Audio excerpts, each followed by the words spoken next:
இதுதான் இந்த என் டைம் மினிஸ்ட்ரியில் நமக்கு கொடுத்துருக்கிற ஒரு பெரிய ஒரு ஒரு டூல். இது இல்லாமல் நமக்கு தேவனை ப்ரீச் பண்ண முடியாது.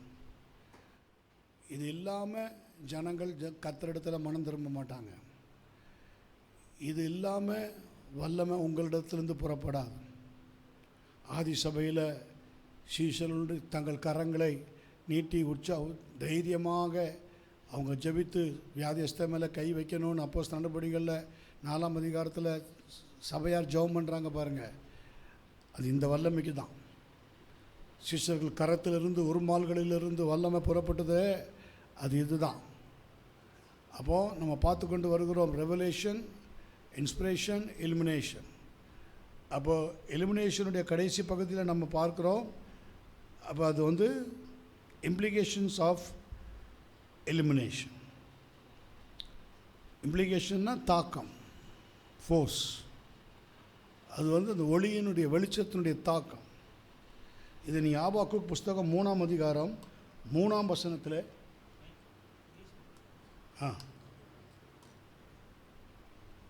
ஆபாக்குக் புஸ்தகம் 3ஆம் அதிகாரம் 3ஆம் வசனத்தை எனக்காக ஒருவர் வாசிங்க. ஆபாக்குக் 3:3.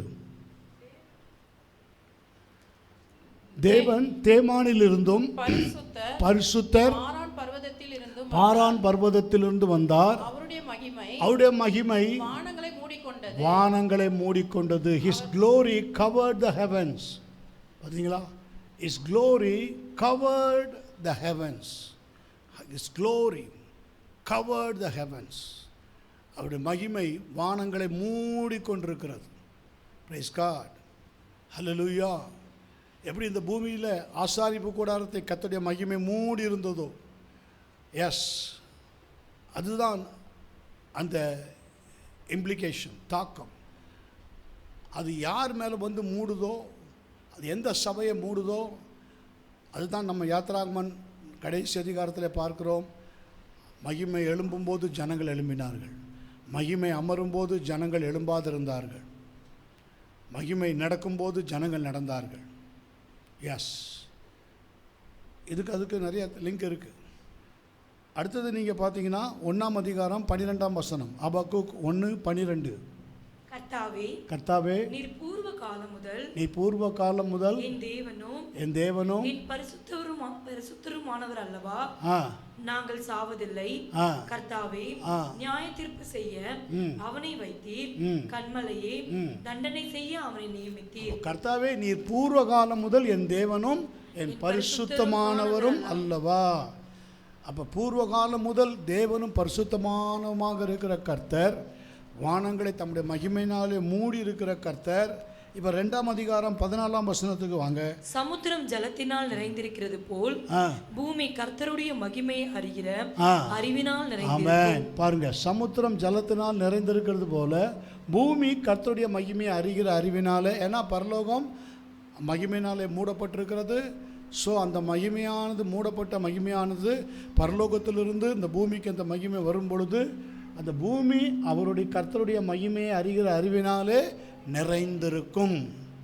இப்போ நீங்கள் ஆபாக்குக் 3ஆம் அதிகாரம் 4ஆம் வசனத்துக்குள்ளே வாங்க.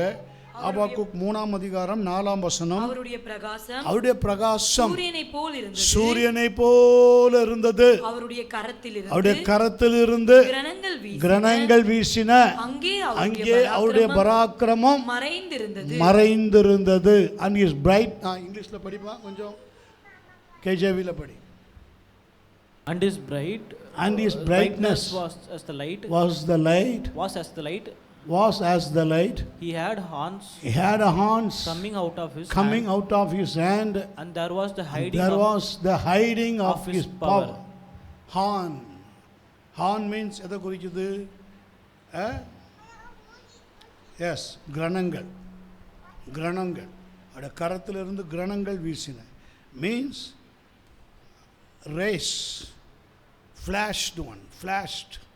இதை தான் நீங்கள் மத்தேயு 17 கூட நீங்கள் பார்க்கலாம். 2ஆம் வசனத்தில் பார்க்கும் பொழுது அவர்களுக்கு முன்பாக அவர் என்ன ஆனார்? மறுரூபம் ஆனார். மகிமையின் தேவன் பரலோகத்தை மகிமை மூடிக்கொண்டிருக்கிறது என்று பார்த்தோம். இந்த பூமியில் அந்த மகிமையை பிரஸ்தாபப்படுத்துகிற யாராக இருந்தாலும் சரி, அவர்களை அந்த மகிமை மூடி கொண்டிருக்கும். நீங்கள் வார்த்தையை பிரசங்கிக்கிறதுக்கு முன்னாடி உங்களை மகிமை மூடணும். ஆமென், அல்லேலூயா. உங்களை மகிமை மூடணும். கர்த்தருடைய மகிமை உங்களை மூடணும். அவருடைய பிரகாசம் உங்களை மூடணும். அப்போ தான் உங்களுக்குள்ள வார்த்தை வரும். மகிமை மூடாத எந்த மனுஷனுக்கும் வார்த்தை வராது. ஆமென். நீங்கள் பாருங்கள், உன்னதமானவரின் மறைவில் இருக்கிறவன் சர்வ வல்லவரின் நிழலில் தங்குவான். நான் கர்த்தரை நோக்கி, நீர் என் தேவன். ஆமென். அப்போ தான் வார்த்தையே வரும், அதர்வைஸ் வராது. சாம் 91 இருக்குது பார்த்தீங்களா, 1:1-2 பாருங்கள். உன்னதமானவரின் மறைவில் இருக்கிறவன் சர்வ வல்லவரின் நிழலில் தங்குவான். அந்த மகிமை தான் இந்த காட்ஸ் க்ளோரி. அதில் தங்கி இருக்கணும், அதில் அமர்ந்து இருக்கணும். அந்த மகிமை உங்களை மூடி இருக்கணும். இம்ப்ளிகேஷன் ஆஃப் இல்மினேஷன் சும்மா கிடையாது. அதுக்கு நீங்கள் ரொம்ப விளக்கறையும் கொடுக்கணும். ரெவலேஷன் வந்துடும். இன்ஸ்பிரேஷனை கூட நீங்கள் உள்ளே வச்சு எல்லா காவலோடு காத்துக்கலாம், ஓகே, அது வேறு. ஆனால் இந்த இம்ப்ளிகேஷன் ஆஃப் இல்மினேஷன் ரொம்ப ரொம்ப ரொம்ப ரொம்ப முக்கியம். இந்த வெளிச்சத்தின் தாக்கம், இந்த தாக்கம் வந்து உங்களிலிருந்து அந்த தாக்கம் இருக்கணும். இந்த தாக்கத்துக்கு ஏற்ற பாரம் உங்களுக்குள்ளே இருக்கணும். அந்த தாக்கம் வந்து உங்களை தாக்கணும். உங்களை தாக்கும்போது, அது உங்களை தொடும்போது அந்த தாக்கத்தின் மேன்மையை நீங்கள் உணர்ந்துருவீங்க. நீங்கள் என்ன மாதிரியான ஒரு அசௌகரணமான சூழ்நிலையில் இருந்தாலும் சரி, ஒரு அசாதாரணமான சூழ்நிலையில் ஒரு ஆவிக்குரிய ஜீவியத்தில் இருக்கிறீங்கிறதே தெரியாமல் ஏதோ ஒரு அசாதாரணமான சூழ்நிலையில் இருக்கும்போதும் சரி, இந்த இம்ப்ளிகேஷன் வந்து உங்களை தாக்கும்போது, அந்த வல்லமை தாக்கும்போது நீங்கள் அலர்ட் ஆயிடுவீங்க. எஸ், பூமி அறிகிற அறிவினாலே நீங்கள் நிறைந்திருவீங்க. அந்த அறிவு வந்துடும். அந்த அறிவின் வசனத்தை உங்களுக்கு தந்துடுவார். அந்த அறிவின் ஒளி உங்களுக்குள்ளே வந்துடும். வராமல் இருக்காது. வராமல் இருந்தீங்கன்னா உங்கள் ஒன்றுமே இல்லைன்னு அர்த்தம். அப்போ சாம் 91 உன்னதமானவரின் மறைவில் இருக்கிறவன் சர்வ வல்லவரின் நிழலில் தங்குவான். நான் கர்த்தரை நோக்கி, நீர் என் அடைக்கலம்,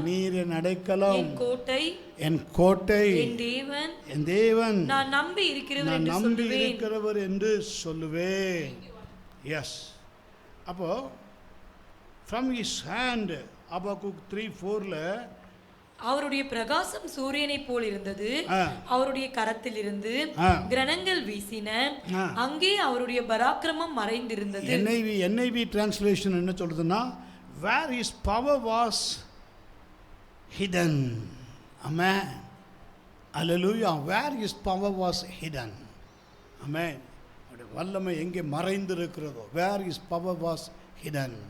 உங்களுக்குள்ள இந்த வல்லமை மறைந்திருக்குமானால், அந்த வெளிச்சம் மறைந்திருக்குமானால், அந்த வெளிச்சத்தின் தாக்கம் உங்களுக்குள்ளே மறைந்திருக்குமானால், நீங்கள் ஸ்தோத்திரம் என்ன செய்வீர்கள்? வசனத்தை பேச ஆரம்பிப்பீர்கள். தைரியமாக சுவிசேஷத்தை பிரசங்கிக்க ஆரம்பிப்பீர்கள். ஹல்லேலூயா, ஆமென். இதைத்தான் வேதம் சொல்லுகிறது நமக்கு. ஆமென். எஸ். நீங்கள் அப்போஸ்தலர் நடபடிகள் 8ஆம் அதிகாரம் 39ஆம் வசனத்தை வாசி. அவர்கள் தண்ணீரிலிருந்து கரையேறின போது கர்த்தருடைய ஆவியானவர் பிலிப்பை கொண்டு போய் விட்டார். பாருங்க, பிலிப்பை இப்போ ஒரு இந்த இம்ப்ளிகேஷன் ஆஃப் இலிமினேஷனுக்கு கர்த்தர் பயன்படுத்த விரும்புகிறார். So he caught Philip. ஆமென். வேதம் என்ன சொல்லுகிறது? ஆமென். The Spirit of the Lord caught away Philip. அதான் சொன்னேன்ல, நீ எந்த மாதிரியான ஒரு அசௌகரியமான சூழ்நிலையில் இருந்தாலும், அசாதாரணமான சூழ்நிலையில் இருந்தாலும், நீங்கள் ஒரு சமயத்தில் நீங்கள் ஒரு அவுட் ஆஃபில் இருந்தாலும், இல்லை ஏதோ ஒரு ஐடில் மைண்டில் இருந்தாலும், ஏதோ ஒரு ஐடில் ஏதோ ஒரு காரியத்தில் உங்களுக்கு எதுவுமே தெரியாதது போல் இருந்தாலும், சடன் பிலிப்பை என்ன செய்கிறார்? He caught Philip. ஆமென். உன்னை ஒரு நோக்கமாக நான் தெரிந்து கொண்டிருக்கிறேன். இந்த எக்ஸ்பீரியன்ஸ் நமக்குள்ளே இருக்கணும். தேவன் உங்களை பிடிக்கிறது, தேவன் உங்களை அப்பப்போ பிடிக்கிறது தெரியணும். புரியுதா? அப்பப்போ உங்களை உன்னதமானுடைய மறைவில் மறைச்சி வச்சுருக்கிறது தெரியணும். அப்பப்போ உங்களை தேவ வல்லமை பிடிக்கிறது உங்களுக்கு தெரியணும். அப்போ the spirit of Lord caught away Philip. எசேக்கியேல் 3ஆம் அதிகாரம் பாருங்கள், 12ஆம் வசனத்தை வாசிங்க. எசேக்கியேல் 3ஆம் அதிகாரம் 12, 14. அப்பொழுது ஆவி என்னை உயர எடுத்துக்கொண்டது. அப்பொழுது ஆவி என்னை உயர எடுத்துக்கொண்டது. கர்த்தருடைய ஸ்தானத்திலிருந்து விளங்கிய அவருடைய மகிமைக்கு ஸ்தோத்திரம் உண்டாவதாக என்று எனக்கு பின்னாக கூப்பிட்ட மகா சத்தத்தின் இரைச்சலை கேட்டேன். எஸ், ஹல்லேலூயா. தம்பி அதை போடு. 3 அதிகாரம் 12 வசனம். Then the Spirit took me up and I heard behind me a voice of great rushing. Great rushing. Amen. எனக்கு பின்னாக இருந்து ஆமென் கூப்பிடுகிற மகா சத்தத்தின் இரைச்சலை கேட்டேன். அப்பொழுது ஆவி என்னை உயர எடுத்துக்கொண்டது. Praise God. Amen. Saying, blessed be the glory of the Lord from his place. Praise God. என்னை உயர எடுத்துக்கொண்டது. உன்னை இந்த பூமியிலிருந்து கர்த்தர் அப்படி தூக்குவார். நீ இந்த பூமிக்குரியவன் அல்ல. முதல்ல பிடிப்பார். காட் பிலிப் எசேக்கியேல் என்ன செய்தார்? உயர எடுத்துக்கொண்டார். இது நடக்கும். ஆமென்.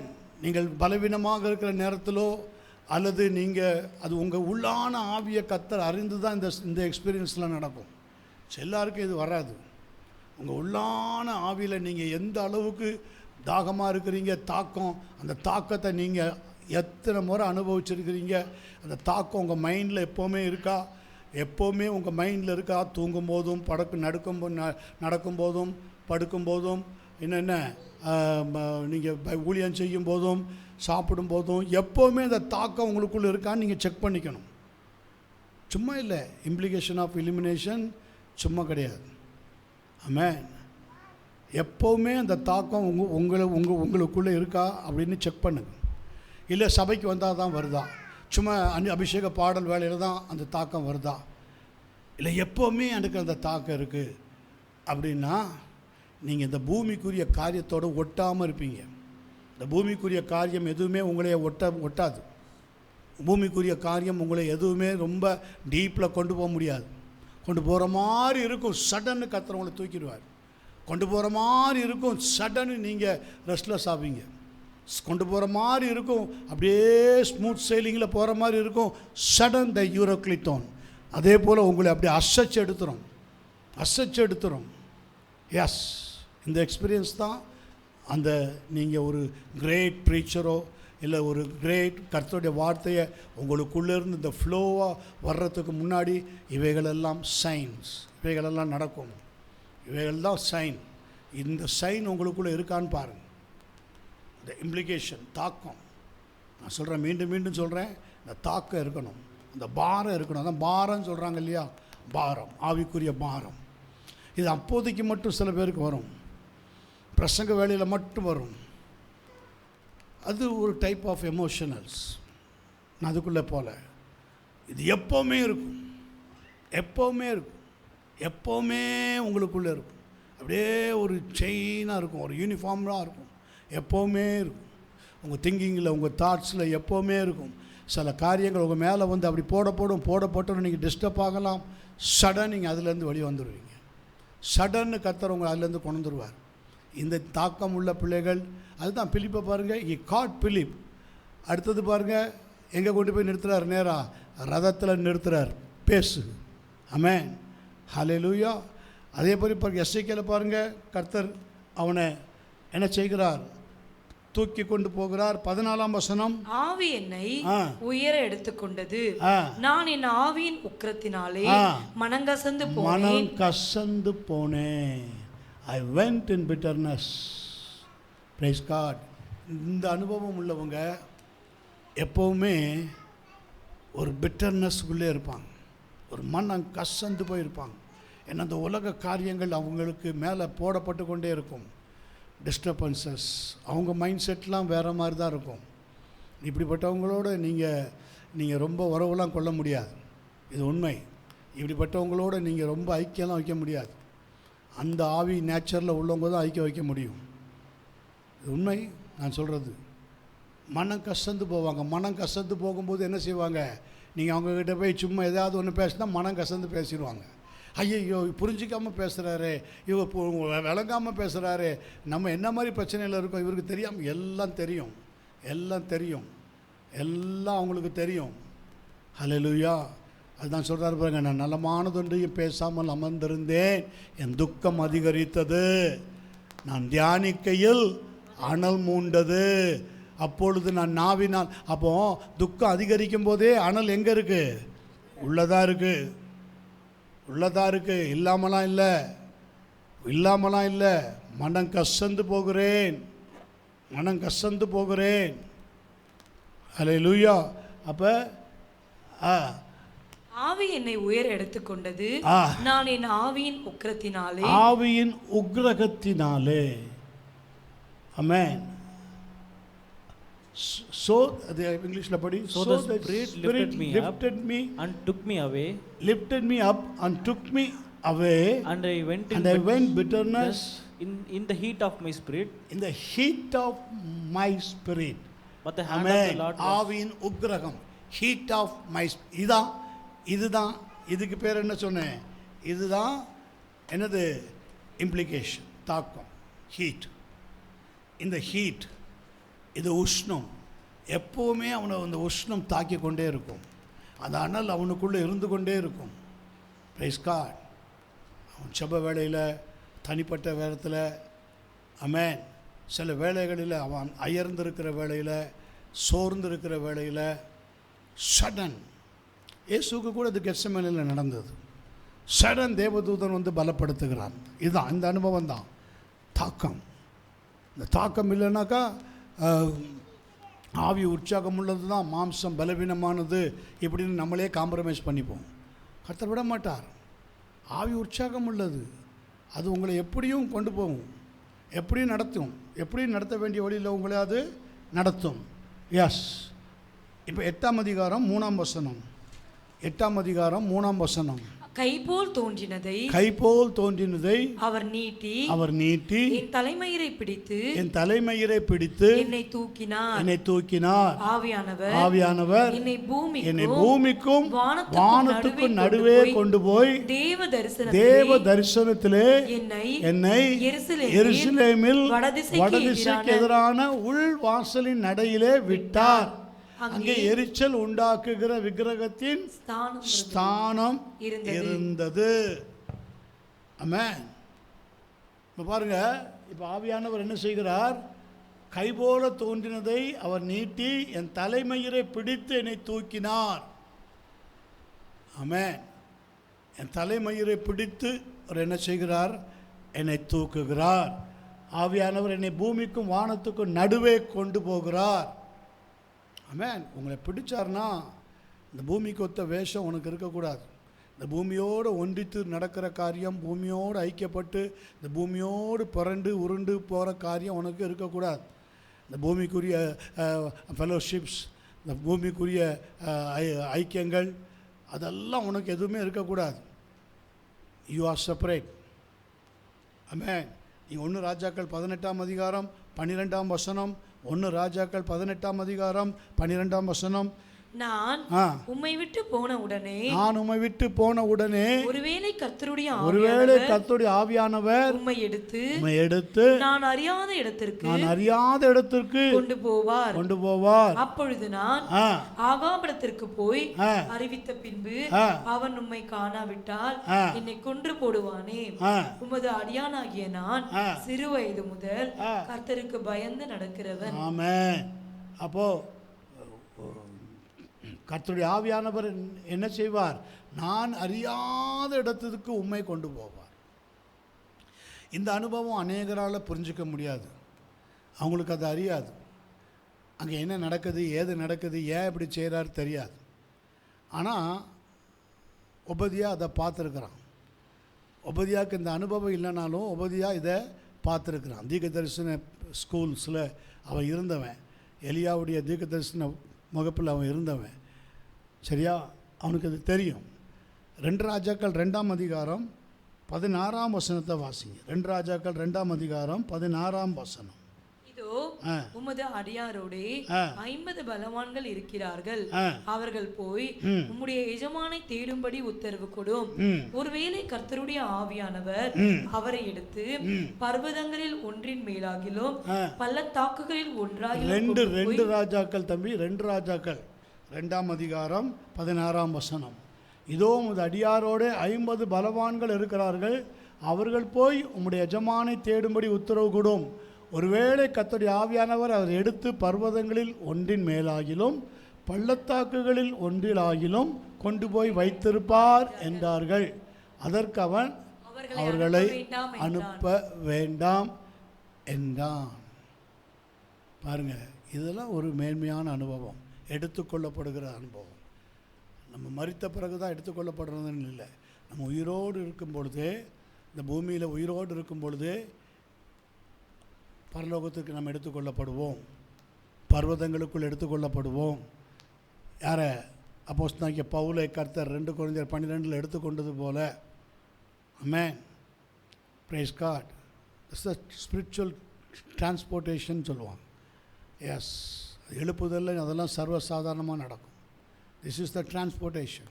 ஒரு இடத்துலேருந்து இன்னொரு இடத்துக்கு ஆவியானவர் தூக்கி கொண்டு போவார். இது எதுக்கு? அதாவது நான் போன வாரம் கூட உங்களுக்கு சொன்னேன், ஒரு சாட்சி சொன்னேன். இந்தோனேஷியாவில் ஒரு லேடி, ஒரு சிஸ்டரை குறித்து சாட்சி சொன்னேன். ஒரு இடத்துலேருந்து இன்னொரு இடத்துக்கு ஆவியானவர் தூக்கிட்டு போய் அறியாததும் எட்டாததுமான பாஷைகளை பேச வச்சு திரும்ப அதே இடத்துல கொண்டு வந்து விட்டுட்டார். தெரியுமா? இது இது இது அங்கே ஒன்று இங்கே ஒன்றுமா இப்போ நடக்குது. பைபிள்லையும் அங்கே அப்படி தான் நடந்திருக்கு. அது இப்போ என் டைமில் ரொம்ப பலமாக நடக்கும். ஆமென், ரொம்ப பலமாக. அது நடக்கும்போது என்ன நடக்குன்னா, நீங்கள் கிரகிக்க முடியாத காரியங்களை, நீங்கள் இது வரைக்கும் நினச்சிருக்க முடியாத காரியங்களெல்லாம் நீங்கள் பார்ப்பீங்க, பேசுவீங்க. இது நம்ம தமிழ்நாட்டிலேயே இது நடந்திருக்கு. இதை குறித்து கிரகிக்கிறவங்களோ தியானிக்கிறவங்களோ கொஞ்சம்தான். தமிழ்நாட்டிலே நடந்திருக்கு. ஒரு தனி நபரை வைத்தே கர்த்தர் நடத்தியிருக்கிறார். ஒரு தனி நபரை வைத்து. இந்த கொரோனாவில் நம்ம பார்த்தோம், எல்லாம் ஸ்மாஷ். ஊழியம் செய்கிறவங்களெல்லாம் ஐயோ நான் என்ன செய்வேன், இந்த தாக்கம் இருக்கணும். இந்த தாக்கம் இருக்கிறவங்களுக்கு தான் அது கிடைக்கும். ஐயோ இப்போ எல்லாம் போயிடுச்சே, எனக்கு என்னுடைய ஷெட்யூல் போயிடுச்சே, என்னுடைய ஊழியம் போயிடுச்சே, என்னை அறிவிக்கிறது போயிடுச்சே, என் பாரம் போயிடுச்சே. இவ்வளோ நாளும் ஜெபித்து ஜெபித்து ஜெபித்து கர்த்தர் உள்ளங்கை அளவு மேகத்தை காமிச்சாரே. ஆமென், எஸ், க்ளோரி. ஆனால் பாருங்கள், சில பேருக்கு கர்த்தர் சில காரியத்தை கிரகிக்க முடியாத விதத்தில் காரியங்களை செய்தார். அவர்கள் நிற்கிற இடத்திலிருந்து உலகை அசைக்கும்படியாய், உலகத்தை பார்க்கும்படியாய், உலகத்துக்குள்ளே அந்த வார்த்தைகள் போகும்படியாய் கர்த்தர் செய்தார். எஸ், அது பிரமிக்கத்தக்க அதிசயம். அது யாராலையும் மேட்சே பண்ண முடியலை. அமெரிக்காவுக்கு போகணும் தான் இல்லை, இங்கிருந்து கொண்டே இப்போ நம்மளும் இப்போ யூடியூப்பில் பாருங்கள், இங்கிருந்து கொண்டே இது வேர்ல்டு ஃபுல்லாக பார்க்குறாங்க. இதெல்லாம் ஒரு காலத்தில் நடந்திருக்குமா? நடந்திருக்க சான்ஸே கிடையாது. உலகம் முழுவதும் பார்க்குறாங்க. யார் வேணாலும் பார்க்கலாம், எங்கே வேணாலும் பார்க்கலாம். எப்படி போகுது இது? இதெல்லாம் அதுக்குள்ளே வர்ற ஒன்று தான். இதெல்லாம் அதுக்குள்ளே வர்ற ஒரு காரியம்தான். அது இனி நீங்கள் அது நீங்கள் அங்கே தான் போகணுன்னு கிடையாது. இங்கேருந்தே நீங்கள் பிரசங்கம் பண்ணுவீங்க, இங்கேருந்தே ஜனங்கள் மாறுவாங்க, இங்கேருந்தே அங்கே ஜனங்கள் மாறுவாங்க. அதைத்தான் கர்த்தர் நம்மோடு கூட பேச விரும்புகிறார். அல்லேலூயா, ஆமென். அப்போஸ்தலர் நடபடிகள் 8ஆம் அதிகாரம் 8ஆம் வசனத்தை வாசிங்க. அந்த பட்டணத்திலே மிகுந்த சந்தோஷம் உண்டாயிற்று. அந்த பட்டணத்திலே மிகுந்த சந்தோஷம். அப்போ இவைகள் எங்கெங்க நடக்குதோ அங்கெல்லாம் மிகுந்த சந்தோஷம் உண்டாயிருக்கும். ஆமென். பிலிப்பை கர்த்தர் நம்ம பார்க்குறோம் பார்த்தீங்களா? Philip was caught away to minister elsewhere. வேறு இடத்துல ஊழியம் செய்ய கர்த்தர் அவனை என்ன செய்கிறார்? கொண்டு போகிறார். ஒரு இடத்துல இருந்து இன்னொரு இடத்துக்கு ஊழியம் செய்ய கொண்டு போகிறார். அந்த இன்னொரு இடத்துக்கு போகிற நபரை என்ன செய்கிறார்? அவனை இன்னொரு இடத்துக்கு கொண்டு போகிறார். இதுதான் இம்ப்ளிகேஷன் ஆஃப் எலிமினேஷன். நல்லா புரிஞ்சுக்கணும். இது என் டைம் மினிஸ்ட்ரியில் இது பலமாக நடக்கும். உங்களிலிருந்து வல்லமை அப்படியே இன்னொருத்தருக்கு பாயும். இன்னொருத்தர் அவங்கள கொண்டு ஆண்டவர் என்ன செய்யுமோ செய்து முடிச்சுடுவார். மேன் இதை குறித்து நீங்கள் பார்க்கும்போது எத்தியோப்பியா மந்திரி ஆக்சுவலாக அவள் யாருன்னாக்கா ஒரு அன்னகன். புரியுதா? அன்னகன்னா உங்களுக்கு தெரியுமான்னு நினைக்கிறேன். ஏனோக் அப்படி தான், சரியா? He was accepted by God. ஆனால் தேவனாலே அங்கீகரிக்கப்பட்டவன். தாயின் வயிற்றிலே அன்னகர்களாக பிறந்தவர்கள் உண்டு. தங்களை பரலோக ராஜ்யத்தை நிமித்தம் தங்களை அன்னகர்களாக ஆக்கி கொண்டவர்களும் உண்டு. உலக ஆசாபாசங்களை துறந்து, உலக இச்சைகளை துறந்து, அதற்கு மறித்து இந்த பூமியிலே அவங்க அப்படி இருக்கிறவங்களும் உண்டு. ஒரு டெடிகேஷன், ஒரு பிரதிஷ்டை ஜீவியம் என்று சொல்வார்கள். அப்படிப்பட்ட ஜீவியத்தில் ஜீவித்து கர்த்தரை, இப்படிப்பட்டவங்களுக்கு தான் அந்த தாக்கம் இருக்கும்.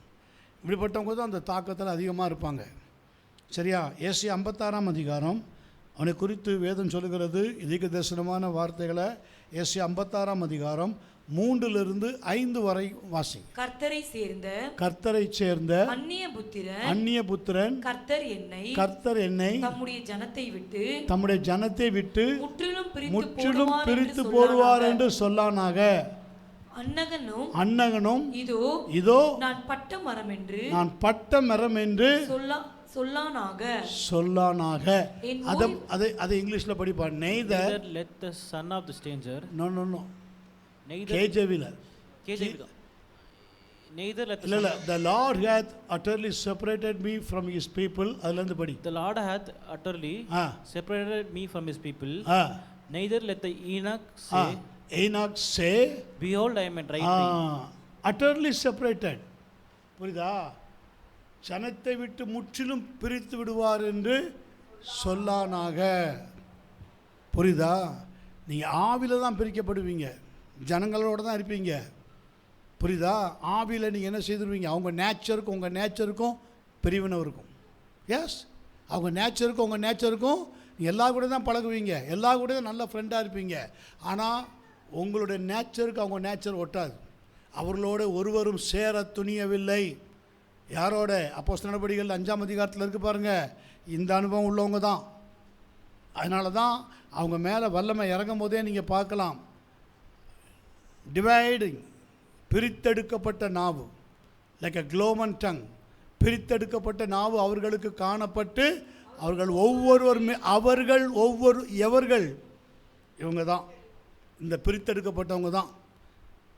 நல்லா அதான் சபையில் பாருங்கள், கொஞ்சம் பேருக்கு தான் அந்த கிருபை. அதுக்கும் தக்கு முக்காட்டிகிட்டு இருக்கிறாங்க கொஞ்சம் பேரும்.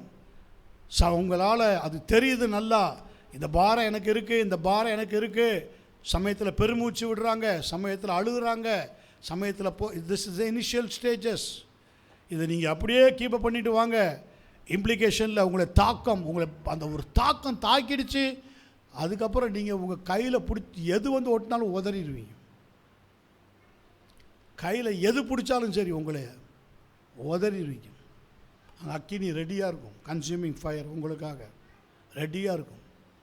அப்பொழுது பிடித்திருந்த மழைக்காக குளிருக்காக பவுல் சில விறகுகளை வாரி எடுக்கும்போது அனலுரைத்து புறப்படுது. ஸ்தோத்திரம். இதெல்லாம் உங்களுக்கு சர்வசாதாரணமாக வரும். அனலுரைச்சு புறப்படும். ஒருத்தவங்களோட நீங்கள் பேச பேச பேச உங்களுக்குள்ளே இருக்கிற அனல் அவங்கக்கிட்ட போக போக போக அவங்களுடைய சுவாபம் வெளிப்படும். அதை நீங்கள் கண்டுபிடிச்சிடலாம். அப்படின்னா உங்களுக்குள்ளே அந்த இம்ப்ளிகேஷன் இருக்குதுன்னு அர்த்தம். இம்ப்ளிகேஷன் ஆஃப் எலிமினேஷன் இருக்குதுன்னு அர்த்தம். You are chosen. இல்லை ஒன்றுமே தெரியாத மாதிரி இருக்குது, எல்லோரும் ஏகமாக இருக்கிறாங்க, எல்லாம் ஒன்றே மாதிரி பறிச்சுக்கிட்டா அது இது இப்படி பேசிக்கிட்டு அப்படி போய்கிட்டு அப்படி பண்ணுவோம் இப்படி பண்ணுவோம் இப்படி செஞ்சுருவோம். நோ நோ நோ, இல்லை. இது செப்பரேட். நீங்கள் செப்பரேட். பிரித்தெடுக்கப்பட்ட நாவு அப்போஸ்தலர் நடபடிகள் 2 இருக்குல்ல. மேலும் பிரித்தெடுக்கப்பட்ட நாவு அவர்களுக்கு காணப்பட்டு. ஆமென் ஆமென். பிரித்தெடுக்கிறார் கர்த்தர், உங்களை பிரிக்கிறார்.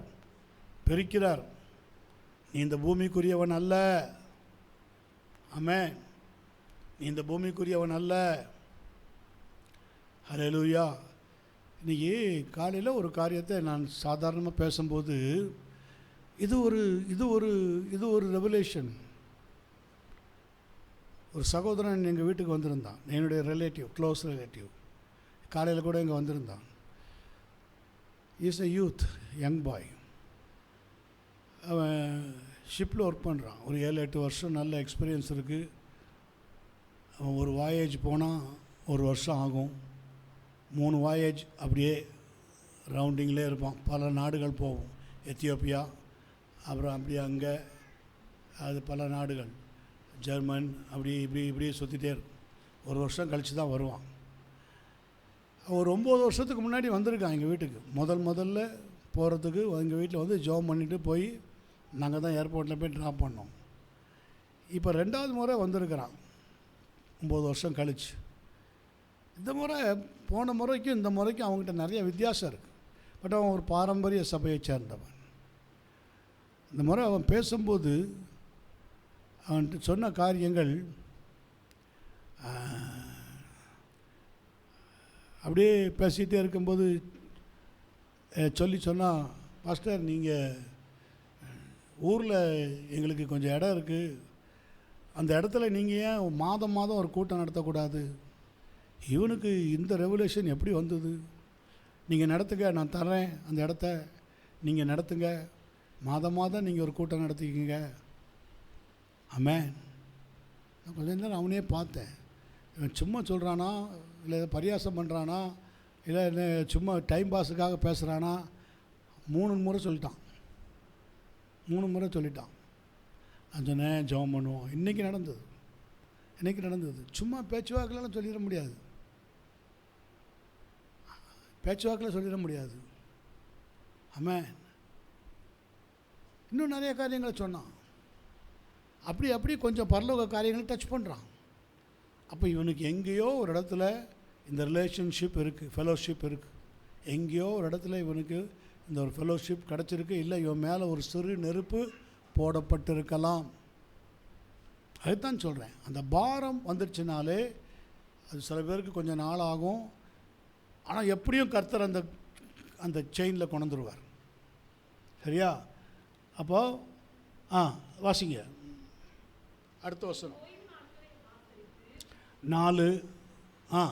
ஓய்வு நாட்களை ஆசரித்து எனக்கு இஷ்டமானவைகளை தெரிந்து கொண்டு என் உடன்படிக்கையை பற்றி கொள்ளுகிற அன்னகர்களை குறித்து கர்த்தர் சொல்லுகிறது என்னவென்றால், நான் அவர்களுக்கு என் ஆலயத்திலும் என் மதில்களுக்குள்ளும் குமாரருக்கும் குமார்த்திகளுக்கும் உரிய இடத்தையும் கீர்த்தியையும் பார்க்கிலும் உத்தம இடத்தையும் கீர்த்தியையும் கொடுப்பேன் என்று அழியாத நித்திய நாமத்தை அவர்களுக்கு அருளுவேன். ஹல்லேலூயா. எவ்வளோ கண்ணம் பார்த்தீங்களா? Even unto them will I give in mine house and within my walls a place and a name better than sons and of daughters. Hallelujah. 5ஆம் வசனம். நான் அவர்களுக்கு என் ஆலயத்திலும். எஸ், 5ஆம் வசனம் கரெக்ட். அப்போ சுவிசேஷ விரிவாக்கத்திற்கு நாம் முயற்சினை செய்ய வேண்டும். வார்த்தையை கேட்டு மாற்றம் வர வேண்டும். இது நீங்கள் அப்போஸ்தலர் நடபடிகள் 2ஆம் அதிகாரத்திலிருந்து 10ஆம் வசனம் வரைக்கும், 2ஆம் அதிகாரத்திலிருந்து 10ஆம் அதிகாரம் வரைக்கும் நீங்கள் இதை பார்க்கலாம். ஃபோர்ஸ், தாக்கம், இந்த வெளிச்சத்தின் தாக்கம், வார்த்தையின் தாக்கம் பலமாக இருந்ததை பார்க்கலாம். பேசத் தொடங்கினார்கள். 2ஆம் அதிகாரத்தில் இருக்க பார்த்தீங்களா? பேச தொடங்கினார்கள். எதை பேச தொடங்கினார்கள்? பரலோகத்தின் மகத்துவத்தை பேச தொடங்கினார்கள். அல்லேலூயா. பரலோகத்திலே மூடிக்கொண்டிருக்கிற மகிமை, அவைகளை குறித்து பேசுகிறாங்க. Praise God. அந்த பரலோகத்தின் மேன்மையை குறித்து பேசுகிறாங்க. இயேசுவை குறித்து பேசுகிறாங்க. ஆமென். பரலோக பாஷைகளை குறித்து பேசுகிறாங்க. ஆமென். ஹல்லேலூயா. அப்போ இந்த பூமியிலே மறைந்திருக்கிறவைகளை குறித்து பேசுகிறாங்க. 2ஆம் அதிகாரத்தில் பவர் ஃப்ரம் ஹெவன். 2ஆம் அதிகாரத்தில் பவர் ஃப்ரம் ஹெவன். 3ஆம் அதிகாரத்தில் the power of his name, அவருடைய நாமம் மகிமைப்படுகிறது 3ஆம் அதிகாரத்தில். 4ஆம் அதிகாரத்தில் ப்ரேயர் அண்ட் பவர், ஜெபமும் வல்லமையும். 4ஆம் அதிகாரத்தில் அவர்கள் ஜெபம் பண்ணினார்கள், அவர்கள் கூடியிருந்த இடங்களெல்லாம் அசைகிறது. 5ஆம் அதிகாரத்தில் beware ஆஃப் த serpent. அமேன். சத்துருகள் அங்கு எச்சரிக்கை அடைகிறாங்க. இல்லையா? எப்படி உள்ள நுழையுதுன்னே தெரியலை. நுழைஞ்ச வேகத்தில் அவைகளுக்கு எச்சரிக்கை உண்டாக்கும்படியாக சபைகளை கர்த்தர் அலாட் பண்ணுறார். 7ஆம் அதிகாரத்தில் Stephen the man got crowned, மகிமையினாலே முடிசூட்டப்படுகிறதை 6-7 அதிகாரத்திலே பார்க்கிறோம். 8ஆம் அதிகாரத்தில் a church on the move என்று ஆங்கில டிக்ஷனரியில் போட்டிருக்கிறது. ஆமென். இதுதான் நம்ம பார்த்து கொண்டிருக்கிற காரியம். 8ஆம் அதிகாரத்தில் சர்ச் ஆன் மூவ். ஆமென். யாரை கொண்டு கர்த்தர் செய்கிறார்? பிலிப்பை கொண்டு கர்த்தர் செய்கிறார். சரியா? அந்த ஏனோக்கை கொண்டு கர்த்தர் செய்கிறார். எஸ். 9ஆம் அதிகாரத்தில் காட் அரெஸ்ட் சவுல், சவுலை கர்த்தர் பிடிக்கிறார். பெரிய நோக்கத்துக்காக இந்த தாக்கம் அவனை பிடிக்கிறது. பிடித்த உடனே பாருங்கள், அவன் மேலே பிடித்த உடனே பாருங்கள், ஆண்டவரே நான் என்ன செய்ய சித்தமாக இருக்கிறீர். பார்த்தீங்களா? இதுதான் அவன் உள்ளுக்குள்ளே இருந்து பேர்ன் ஆகிட்டு இருக்க. இங்கே தான் ஒரு காரியம் இருக்கிறது. அவுட்வார்டை பார்த்து கர்த்தர் ஏமாந்து போக மாட்டார். உங்கள் வெளித்தோற்றத்தை பார்த்து, உங்கள் ஒயிட்டை பார்த்து, உங்கள் பைபிளை பார்த்து, உங்கள் பைபிள் ஹேங்கிங் கையில் தூக்கிவிட்டு போகிறத பார்த்தோ, உங்கள் வெள்ளை வெளிச்சிப்பாக பார்த்தோ ஏமாந்து போக மாட்டார். இங்கே தான் விஷயமே இருக்குது. உங்கள் இன்வார்ட் இந்த தாக்கம் உங்களை தாக்கின உடனே அப்படி தொட்ட உடனே உங்கள்கிட்டருந்து என்ன வருது?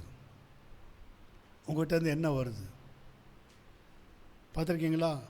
சில பேர் எவ்வளோ பிரச்சனையில், எவ்வளோ போராட்டத்தில், எவ்வளோ துக்கத்தில் இருக்கும்போதே அவங்களே அடிபட்டு காலை ஒண்டி நடக்கும்போது இவங்க யார் காலையாக மிதிச்சிட்டா சாரிங்க அப்போ தான் அதிகமாக வரும். நானே நொண்டி நடக்கிறேன், நான் மிதிச்சா என்ன நரிச்சா என்ன, அட்ஜஸ்ட் பண்ணி போக வேண்டியது உன் தலையெழுத்து. என்னைய மாதிரி உனக்கு ஏற்படலை, அதுக்காக ஸ்தோத்திரம் பண்ணிட்டு போ. புரியுதா? தாக்கம் இதுதான் ரியல். வழக்கத்துக்கு சாரியை விட பல மடங்கு சாரி இருக்கும் இந்த வேலையில் தான். உங்கள் உள்ளான தாக்கங்க. இதை பார்த்து தான் கர்த்தர், ஆண்டவரே நான் என்ன செய்ய சித்தமாக இருக்கிறேன். பிரைஸ் காட், ஹல்லேலூயா. சபையை பாழாக்கிறதுக்கு போயிட்டுருக்கான், பட்டயத்தோடு போயிட்டுருக்கிறான், ரெக்கமெண்டேஷன் லெட்டரை வாங்கிட்டு போயிட்டுருக்கிறான். யூத மார்க்கத்தில் இருக்கிற லீடர்ஸ்கிட்டெல்லாம் ரெக்கமெண்ட் லெட்டரை வாங்கிட்டு அவன் போயிட்டுருக்கிறான். ஆனால் பாருங்கள், கர்த்தர் சடுதியில் வானத்திலிருந்து ஒரு மின்னல் போல் ஒரு ஒளி தோன்றி அவனை என்ன செய்தது? ரேஸ்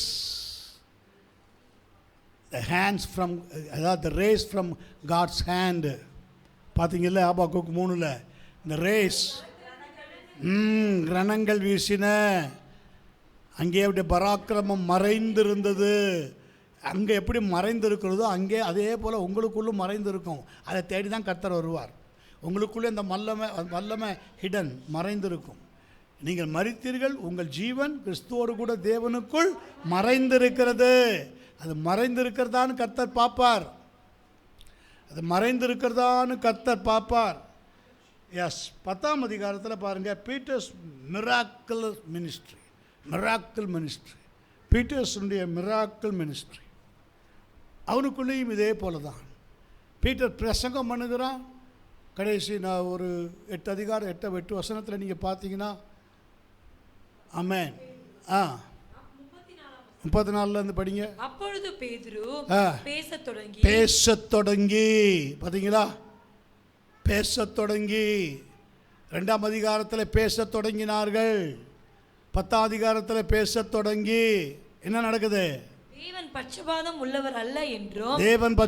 உள்ளவர் அல்ல என்றும் எந்த ஜனத்திலாயினும் அதற்கு பயந்திருந்து நீதியை செய்கிறவன் எவனோ அவனே அவருக்கு உகந்தவன் என்றும் நிச்சயமாய் அறிந்திருக்கிறேன்.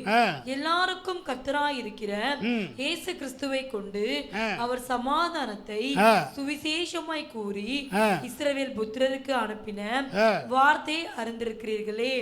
யோவான் ஞானஸ்தானத்தை குறித்து பிரசங்கித்த போது கலிலேயா நாடு முதற்கொண்டு யூதேயா தேசமெங்கும் நடந்த சங்கதி இதுவே. நசரேயனாகிய இயேசுவை தேவன் பரிசுத்த ஆவியினாலும் வல்லமையினாலும் அபிஷேகம் பண்ணினார். தேவன் அவருடனே கூட இருந்தபடியினாலே அவர் நன்மை செய்கிறவராயும் பிசாசின் வல்லமையில் அகப்பட்ட யாவரையும் குணமாக்குகிறவராயும் சுற்றி திரிந்தார். யூதருடைய தேசத்திலும் எருசலேமிலும் அவர் செய்தவைகள் எல்லாவற்றிற்கும் நாங்கள் சாட்சிகளாய் இருக்கிறோம். அவரை மரத்திலே தூக்கி கொலை செய்தார்கள். மூன்றாம் நாளிலே தேவன் அவரை எழுப்பி பிரத்யட்சமாய் காணும்படி செய்தார். ஆயினும் எல்லா ஜனங்களுக்கும் பிரத்யட்சம் ஆகும்படி செய்யாமல் அவர் மரித்தோரிலிருந்து எழுந்த பின்பு அவரோடே புசித்து குடித்தவர்களும் தேவனால் முன்பு நியமிக்கப்பட்ட சாட்சிகளுமாகிய எங்களுக்கே பிரத்யட்சமாகும்படி செய்தார். அன்றியும் அவரே உயிரோடு இருக்கிறவர்களுக்கும் மரித்தோர்களுக்கும் தேவனால் ஏற்படுத்தப்பட்ட நியாயாதிபதியா என்று ஜனங்களுக்கு பிரசங்கிக்கவும் சாட்சியாக ஒப்புவிக்கவும் அவர் எங்களுக்கு கட்டளையிட்டார். ஜனங்களுக்கு பிரசங்கிக்க சாட்சியாக இருக்க அவர் எங்களுக்கு என்ன செய்திருக்கிறார்? கட்டளையிட்டிருக்கிறார்.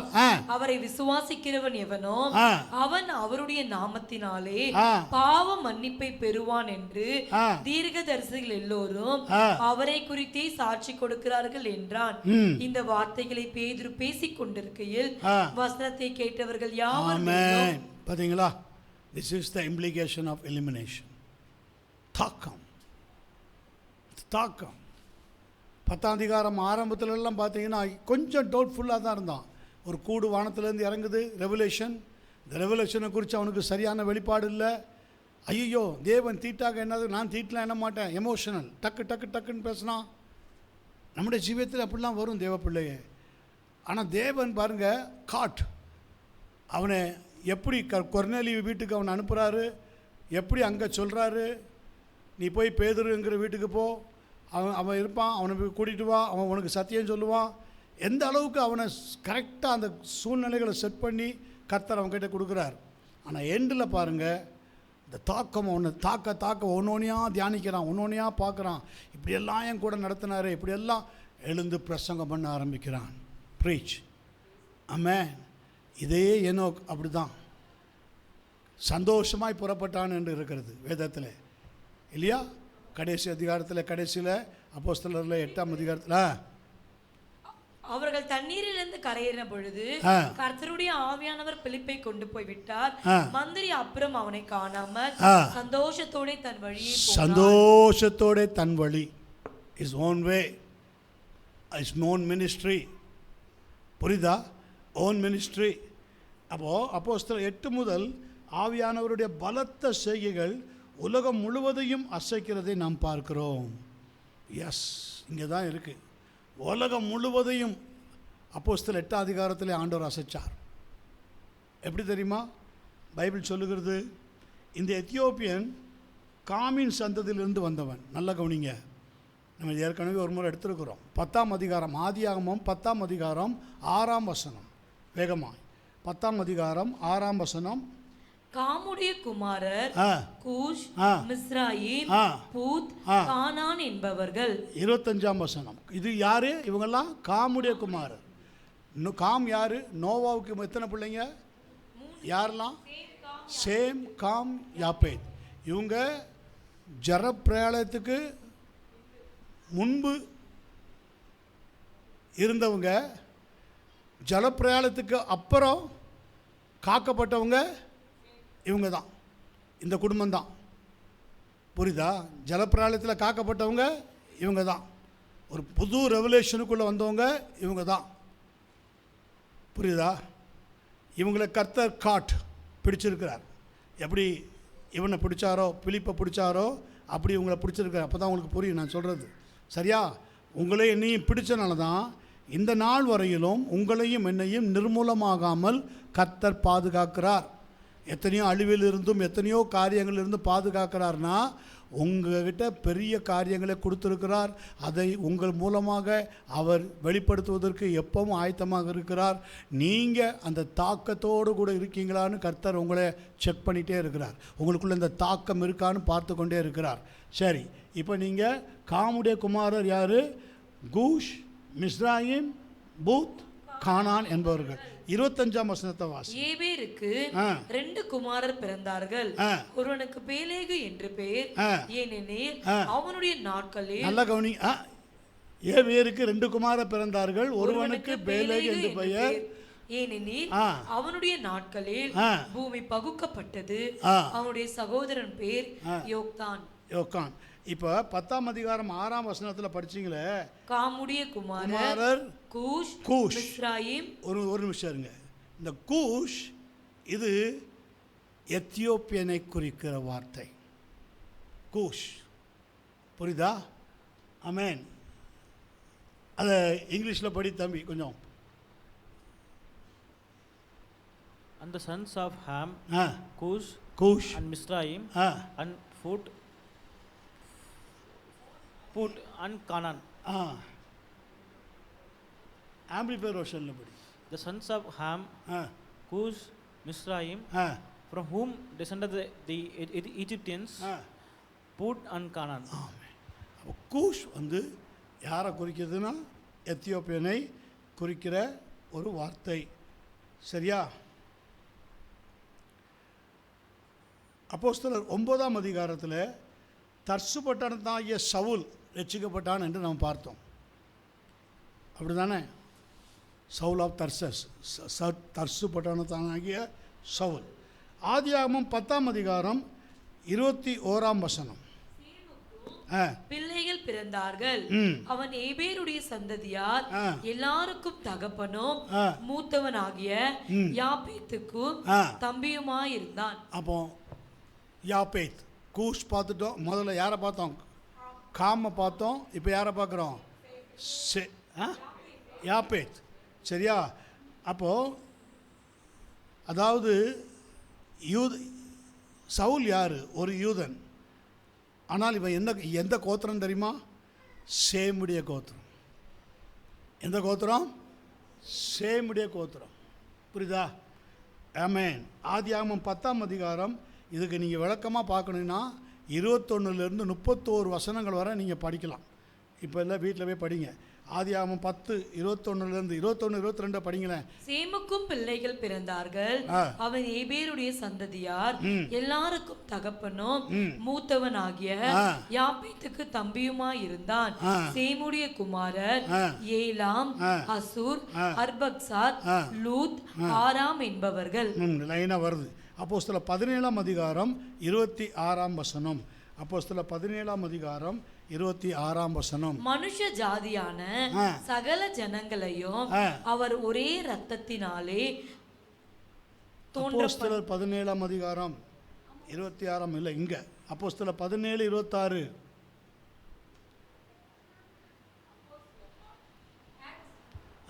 மனுஷ ஜாதியான சகல ஜனங்களையும் அவர் ஒரே இரத்தத்தினாலே தோன்ற பண்ணி பூமி மீதெங்கும் குடியிருக்க செய்து முன் தீர்மானிக்கப்பட்ட காலங்களையும் அவர்கள் குடியிருப்பின் எல்லைகளையும் குறித்திருக்கிறார். எஸ். அப்போ அப்போஸ்தலர் 10ஆம் அதிகாரத்தில் புறஜாதிகள் கிறிஸ்துவை கண்டடைகிறார்கள் என்று நம்ம பார்த்தோம். இப்போ பார்த்தோம் இல்லையா? 10ஆம் அதிகாரம் 34லேருந்து 44 முழு வசனங்கள் வரையும் பார்க்குறோம்.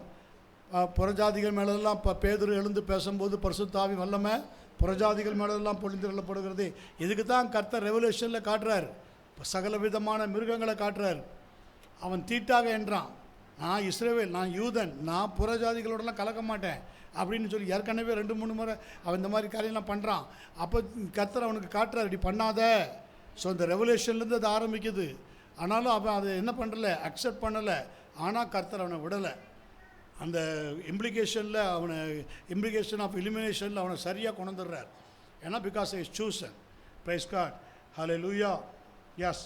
அப்போ வேதம் சொல்லுகிறது அப்போஸ்தலர் 10:10 புறஜாதிகள் கிறிஸ்துவை கண்டடைகிறார்கள். இவர்கள் யாருன்னா யாப்பேத்தின் கோத்திரமாக கண்டறியப்படுகிறார்கள். ஆமென். 10ஆம் அதிகாரம் அப்போஸ்தலர் 10ஆம் அதிகாரம் 2லிருந்து 5 வரைக்கும் படிங்க. அப்போஸ்தலர் அவன் தேவ பக்தி உள்ளவனும் தன் வீட்டார் அனைவரோடும் தேவனுக்கு பயந்தவனுமாய் இருந்து ஜனங்களுக்கு மிகுந்த தர்மங்களை செய்து எப்பொழுதும் தேவனை நோக்கி ஜெபம் பண்ணி கொண்டிருந்தான். யாரு? கொர்நேலியு. ஓகே. பகலில் ஏறக்குறைய 9ஆம் மணி நேரத்திலே தேவனுடைய தூதன் தன்னிடத்தில் வரவும் கொர்நேலியுவே என்று அழைக்கவும் பிரத்யட்சமாய் தரிசனம் கண்டு அவனை உற்று பார்த்து பயந்து ஆண்டவரே என்ன என்றான். அப்பொழுது அவன், உன் ஜபங்களும் உன் தர்மங்களும் தேவனுக்கு நினைப்பூட்டுதலாக அவர் சந்நிதியில் வந்தெட்டி இருக்கிறது. இப்பொழுது நீ யோப்பா பட்டணத்துக்கு மனுஷரை அனுப்பி பேதுரு என்று மறுபெயர் கொண்ட சீமோனை அழைப்பி. அவன் உனக்கு சொல்ல வேண்டியதெல்லாம் சொல்லுவான். சரியா? ஸோ இந்த உலகம் முழுவதும் சேம் காம் யாப்பேத்தாலே நிரப்பப்பட்டதாக இருக்கிறது என்று ஆதியாமம் 10ஆம் அதிகாரம் 1ஆம் வசனத்துலேருந்து இங்கேருந்து தான் சந்ததிகள் உருவாகுது.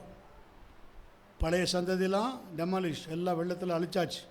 இந்த நோவாவுடைய சந்ததியிலிருந்து தான் உருவாகுது. அது யார் மூலமாக தான்? சேம் காம் யாப்பேத். புரியுதா? இதிலிருந்து தான் இது அப்போஸ்தலர் நடவடிக்கைகள் 8 அது ஸ்டார்ட் ஆகுது. ஸ்டார்ட் ஆகி வேர்ல்டு ஃபுல்லாக ஹோலி ஸ்பிரிட் அசைச்சு எடுக்கிறார். எல்லா இடத்துலையும் இந்த 3 சந்ததிகள் தான் எழுப்புதலுக்கு பெரிய காரணமாக இருந்தவங்க. படிங்க ஆதியாகமம் 10:1. நோவாவின் குமாரராகிய சேம் காம் யாப்பேத் என்பவர்களின் வம்ச வரலாறு. ஜலப்பிரளயத்துக்கு பின்பு அவர்களுக்கு குமாரர் பிறந்தார்கள். சரி, அப்போ தேவன் முழு உலகத்தையும் அதன் கோத்திரங்கள் எல்லாரும் சுவிசேஷத்தை கேட்டு மாறும்படி வாஞ்சித்திருக்கிறதை பார்க்கிறோம். மத்தேயு எழுதின சுவிசேஷத்தில் 28ஆம் அதிகாரத்தில் 18 20 வசனங்கள் வரை. அப்பொழுது இயேசு சமீபத்தில் வந்து அவர்களை நோக்கி வானத்திலும் பூமியிலும் வானத்தை மூடிக்கொண்டிருந்த அந்த மகிமை நம்ம பார்த்தோம்ல. ஆமென். ஆபாக்கூக்கில் பார்த்தோம்ல. ஆமென். எஸ், ஆபாக்கூக் நம்ம 3ஆம் அதிகாரம் 3ஆம் வசனம்.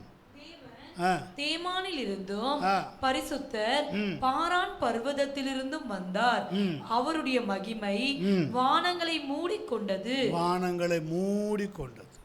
அப்போ வானங்களை மூடிக்கொண்டிருந்த மகிமை இந்த பூமிக்கு இறங்கி வந்து மகிமையின் தேவனாக மாறின பின்பு யாருக்கு கிட்டே வந்தார்?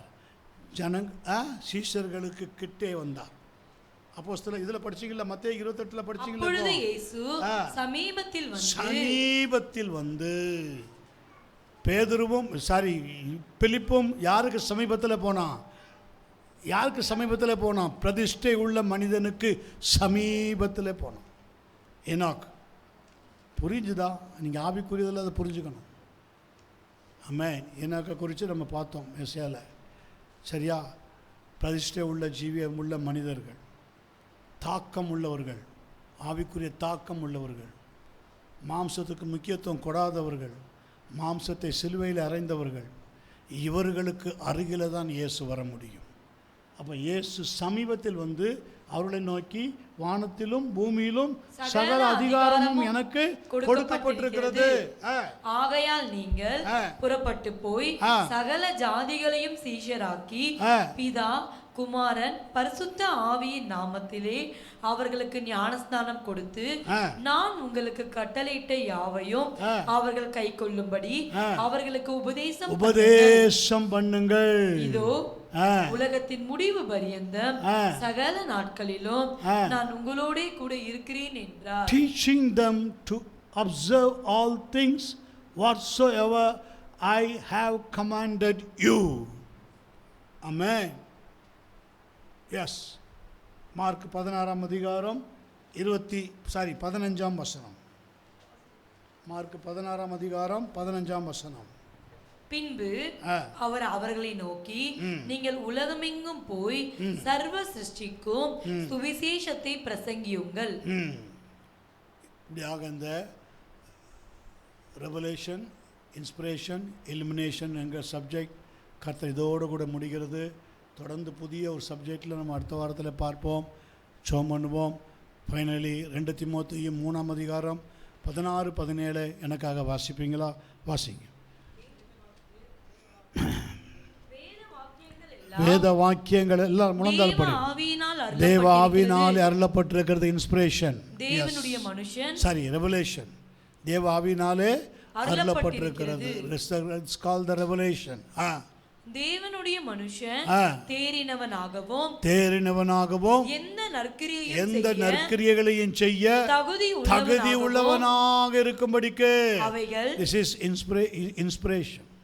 அவைகள் உபதேசத்திற்கும் கடிந்து கொள்ளுதலுக்கும் சீர்திருத்தலுக்கும் நீதியை படிப்பிக்குதலுக்கும் பிரயோஜனம் உள்ளவைகளாக இருக்கிறது. This is illumination. Hallelujah. This is illumination. நீங்கள் நீதியை படிப்பிக்கணும், மற்றவங்களுக்கு சத்தியத்தை கடிஞ்சு சொல்லணும். அதுக்கு உங்களுக்கு இந்த வெளிச்சத்தின் தாக்கம் இருக்கணும். அந்த தாக்கம் உங்களுக்குள்ளே இருக்கணும். Implication of illumination. அவங்க தான் சொல்ல முடியும். அமேன், அமேன். தாயின் வயிற்றில் அன்னகர்களைப் போல தங்களை ஆக்கி கொண்டவர்களாக நீ மாறு. ஒருவேளை நீ அன்னகனாக இருப்பாய் என்பது உனக்கு தெரியாமல் இருக்கிறதா? ஏற்ற நேரத்தில் தேவன் உனக்கு வெளிப்படுத்தி கொடுக்க கேளு. அமேன். அந்த அப்போஸ்தலர் நடபடிகளில் ஏனோக்கு என்கிற அந்த ஒரு கந்தாகிய மந்திரி அவனை குறித்து அறிந்தும் அறியாதவனாக இருந்திருக்கலாம். ஆனால் சரியாக பிலிப்பை கொண்டு கர்த்தர் பேசி அவனுடைய அழைப்பை உறுதிப்படுத்துகிறார். தன் வழியில் சந்தோஷத்தோடு கூட போனான் என்று பார்க்கிறோம். ஊழியத்தின் பாதையில் இந்த பூமியில் ஊழியம் செய்கிற நீ துக்கப்பட்டு வருத்தப்பட்டு பாரப்பட்டு நீ ஒரு நாளும் செய்ய தேவன் உன்னை அனுமதிக்க மாட்டார். கர்த்தர் ஸ்தோத்திரம். கர்த்தருடைய சமூகத்தில் மனமகிழ்ச்சியோடு கம்பீர சத்தத்தோடு நல்ல ஒரு அபிஷேகத்தின் மேன்மையோடு கர்த்தர் உன்னை கொடுத்துருக்கிற பலத்தில் ஊழியம் செய். கர்த்தர் அதை அங்கீகரிப்பார், உன்னை ஆஸ்வதிப்பார், பரிசுத்தப்படுத்துவார். இயேசு கிறிஸ்துவின் நாமத்தினால் ஜெபிக்கிறேன். செவங்கேளும் ஜீவனுள்ள நல்ல பிதாவே, ஆமேன், ஆமேன். ஆத்மாவே கர்த்தரை ஸ்தோத்தரி, முழு உள்ளமேடி பரிசுத்த நாமத்தை ஸ்தோத்தரி. ஆத்மாவே கர்த்தரை ஸ்தோத்தரி. கர்த்தர் செய்த சகல நன்மை உபகாரங்களையும் நீ ஒருபோதும் மறவாதே.